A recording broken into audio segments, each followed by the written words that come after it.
La capitalisation de marché ou encore market cap en anglais est un concept clé pour comprendre la valorisation des sociétés en bourse et des crypto-monnaies.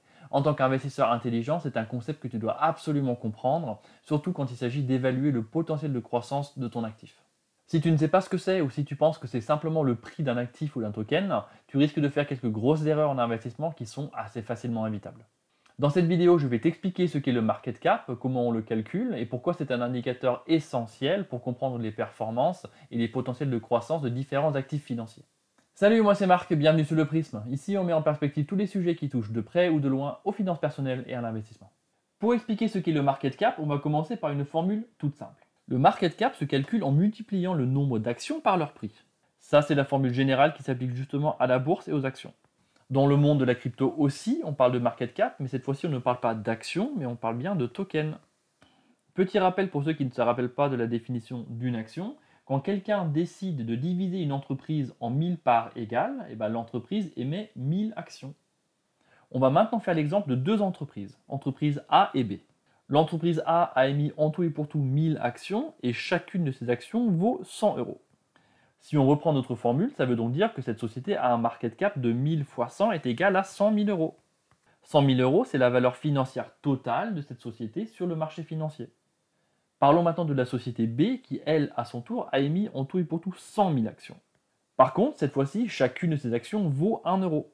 Si on reprend maintenant exactement la même formule qu'à l'instant, on a là aussi un market cap de 100 000 euros parce qu'on multiplie 100 000 actions par 1 euro. Même si le prix des actions est très différent dans les deux cas, tu as quand même dans les deux cas le même market cap de 100 000 euros. Le prix de l'action des deux sociétés est donc très différent, mais par contre les deux sociétés valent exactement la même chose, à savoir 100 000 euros. La seule différence entre les deux, c'est le choix arbitraire d'une société qui se dit moi je vais découper ma société en 1000 parts égales, et moi je vais découper ma société en 100 000 parts égales. C'est la seule différence. C'est pas parce qu'une action a un prix supérieur à une autre que ça veut forcément dire qu'une entreprise entière a une valeur supérieure à une autre. On va revenir là-dessus un peu plus tard dans la vidéo, mais globalement c'est une des erreurs que je vois assez régulièrement chez les débutants en investissement et surtout dans le monde de la crypto. On va reprendre nos deux entreprises A et B. On va dire que ce sont deux concurrents sur le même marché. On va dire que ce sont deux entreprises qui sont très très bien implantées et on va dire que chacune de ces deux a 50% du marché. Par contre, on va dire que ce même marché, il est pratiquement saturé. Ce marché va peut-être faire sa petite croissance PPR de quelques pourcents par an, mais globalement, le marché ne va pas exploser, il est saturé. On a vu tout à l'heure que les actions de l'entreprise A valaient 100 euros et les actions de la société B valaient 1 euro. Certains débutants font donc l'erreur et se disent la chose suivante. Je vais acheter des actions de la société B qui ne coûtent entre guillemets que 1 euro. C'est une super affaire. J'ai vu que l'entreprise A faisait exactement la même chose que l'entreprise B, sauf que le prix de son action était à 100 euros. Vu que les deux sociétés font exactement la même chose, si l'entreprise A a réussi à faire monter le prix de son action à 100 euros, peut-être que la société B y arrivera aussi, et dans quel cas je vais avoir fait un x100 sur mon investissement. Quand je te montre ça comme ça, tu vois tout de suite que ça n'a aucun sens parce que ça ignore complètement le concept même du market cap. Dans notre scénario initial, le marché entier dont on parle vaut 2 fois 100 000 euros et donc en total 200 000 euros. Si l'action de l'entreprise B ne valait maintenant plus 1 euro mais bien 100 euros, on aurait un market cap de 100 000 fois 100, ce qui fait bien 10 millions d'euros. On a vu à l'instant que le marché total valait 200 000 euros, on a vu aussi à l'instant que le marché n'allait pas exploser parce qu'il était saturé, et là dans le raisonnement il y a une société à elle seule qui doit avoir un market cap de 10 millions d'euros. C'est ce calcul du market cap qui doit sonner toutes les alarmes chez toi parce que c'est ça qui doit te dire que c'est complètement irréaliste.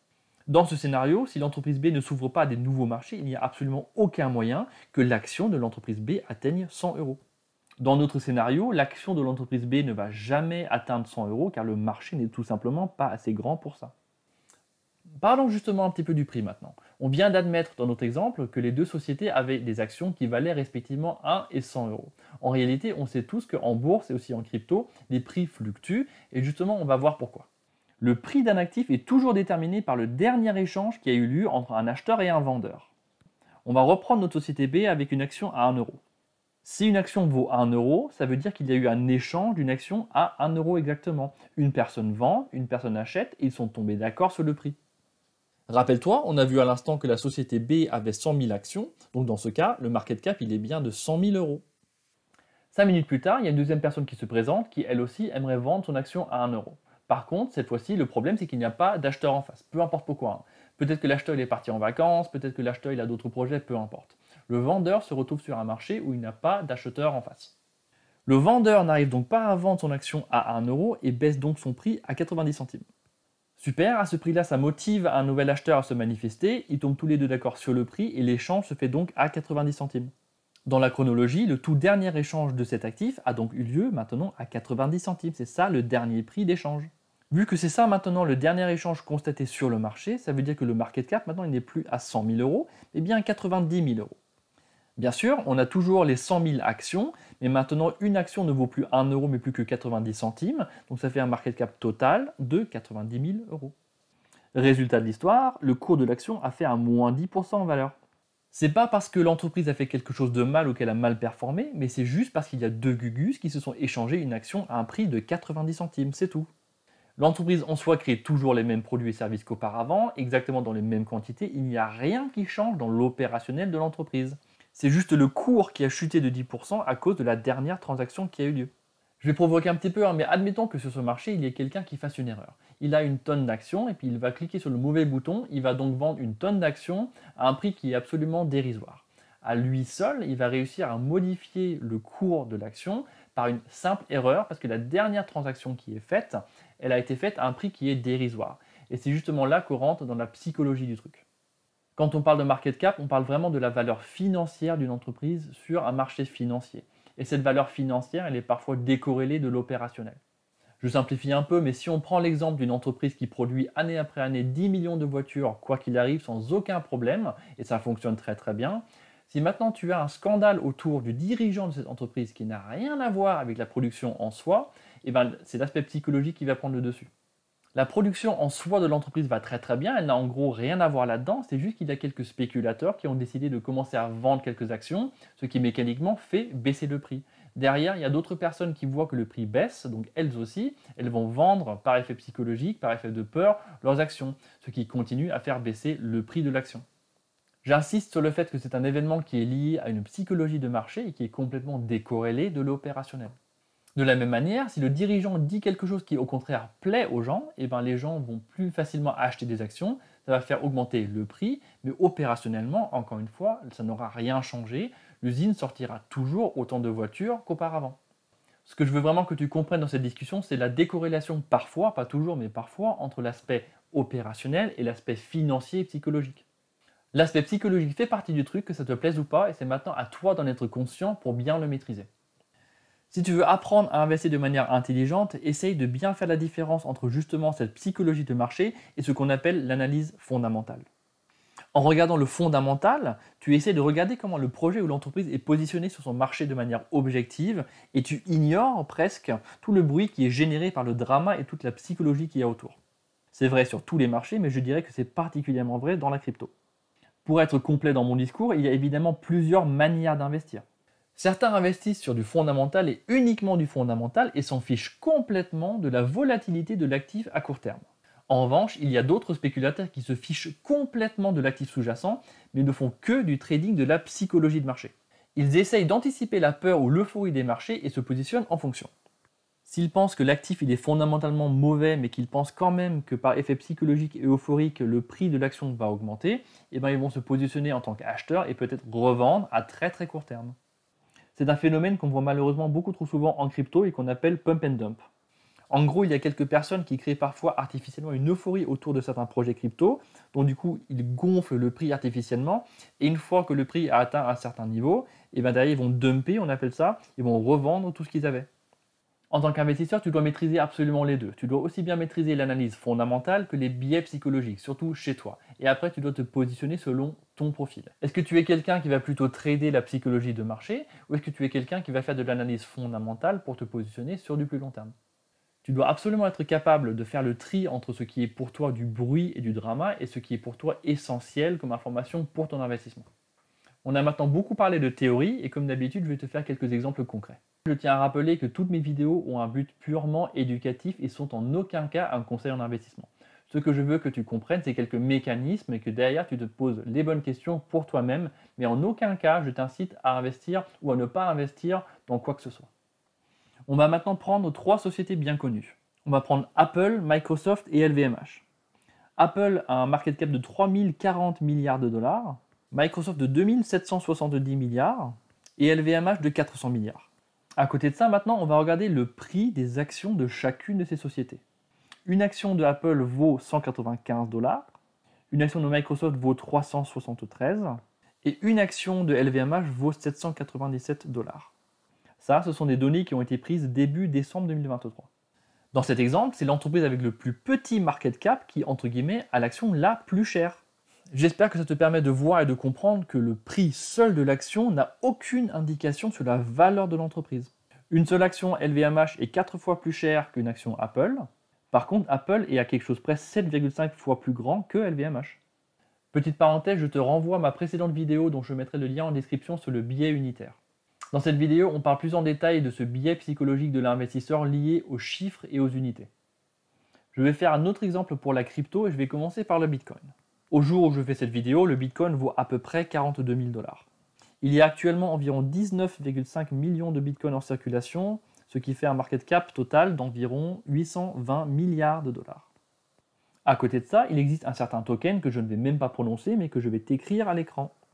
Le prix d'un seul de ces tokens est de 0,0000095 dollars. Il y a actuellement 589 000 milliards de ce token en circulation, ce qui fait un market cap au total de 5,6 milliards de dollars. Là, tu as des gars sur les réseaux qui te disent sans scrupule que ce token il est tellement peu cher que tu dois vite investir et que même s'il n'atteignait ne serait-ce que 1 centime, tu serais millionnaire. Faisons donc l'exercice. On va voir ce que ça représente 1 centime, autrement dit 0,01 $. En gros, entre ce chiffre-là, j'arrondis un petit peu, et ce chiffre-là, il y a un facteur 1000. Maintenant, regardons ensemble le market cap que ça ferait si jamais ce token atteignait 1 centime. On fait donc 1000 fois le market cap actuel, ce qui ferait un résultat total de 5 600 milliards de dollars.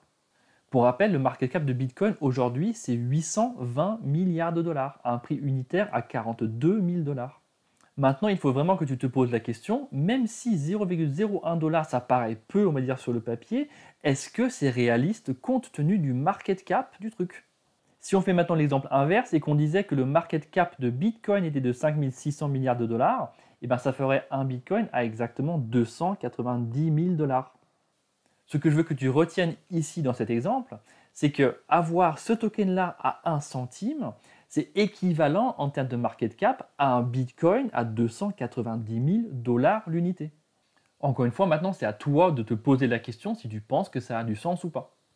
Ce que je viens de te montrer à l'instant, c'est un très bel exemple d'un cas où des personnes tradent la psychologie du marché plutôt que le fondamental.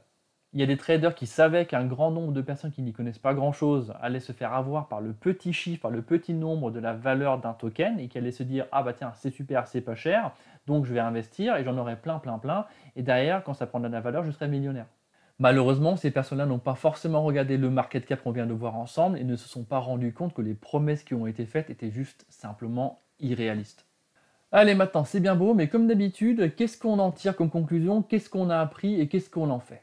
Premièrement, on l'a vu ensemble, le prix d'une action seule ne veut rien dire. Si tu veux comparer deux actifs financiers, tu dois absolument regarder et le prix et le market cap en même temps. Deuxièmement, et encore une fois, fais attention à ton biais unitaire. C'est pas parce qu'un actif vaut que 1 centime, entre guillemets, il est pas cher, que c'est intéressant d'investir. C'est ton biais unitaire qui te fait dire ça, mais attention au market cap. Troisièmement, rappelle-toi bien que le prix d'un actif n'est pas forcément toujours parfaitement corrélé au fondamental d'une entreprise. Fais le tri dans les informations que tu vois, que tu entends et prends du recul. Élimine le drama, élimine le bruit. Quatrièmement, apprends à gérer tes émotions. Si tu détiens un actif qui fait moins 20%, pose-toi la question du pourquoi. Est-ce que c'est le fondamental qui a changé ou pas? Si le fondamental n'a pas changé, est-ce que tu dois vraiment paniquer et tout vendre aussi? Voilà ce que je voulais voir aujourd'hui avec toi au sujet du market cap. Si jamais tu as appris quelque chose, laisse un like et abonne-toi. Tu sais à quel point ça aide le référencement de la chaîne et en plus de ça, ça m'encourage à continuer à faire ce que je fais. Si tu es arrivé jusqu'ici dans cette vidéo, laisse-moi un commentaire qui contient le mot pamplemousse. Comme ça, je saurai que tu fais partie de ces quelques courageux qui prennent le temps et l'énergie de se former pour améliorer leur futur financier. Sur ce, je te dis un grand merci de m'avoir accompagné jusqu'ici et je te dis à très vite sur le Prisme.